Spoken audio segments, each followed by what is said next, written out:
নিউজার্সির Atlantic সিটিতে উৎসবের আমেজে শুরু হয়েছে শারদীয় দুর্গোৎসব। সিটির 109 নর্থ ফ্লোরিডা অ্যাভিনিউয়ের শ্রী শ্রী গীতা সংঘের মন্দিরে রবিবার ষষ্ঠী পূজার মধ্য দিয়ে দুর্গোৎসব শুরু হয়। বৃহস্পতিবার বিজয়া দশমীর মধ্য দিয়ে শেষ হবে সনাতন ধর্মাবলম্বীদের সবচেয়ে বড় এই উৎসব। এবছর দেবী দুর্গা মর্তে আসেন হাতিতে চড়ে, বিদায় নেবেন পালকিতে করে। দুর্গোৎসবের বিভিন্ন আয়োজনের মধ্যে রয়েছে পূজা অর্চনা, অঞ্জলি আরতি, সাংস্কৃতিক অনুষ্ঠান, সিঁদুর খেলা, মহাপ্রসাদ বিতরণ। গীতা সংঘের শিল্পীদের পরিবেশিত মহালয়া শীর্ষক অনুষ্ঠান উপস্থিত সবাই প্রাণভরে উপভোগ করে।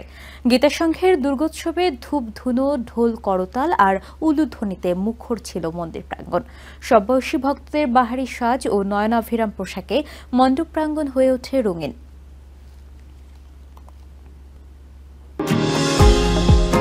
নিউ ইয়র্ক থেকে সম্প্রচারিত TVN 24 টেলিভিশন বিশ্বজুড়ে বাঙালির কণ্ঠস্বর।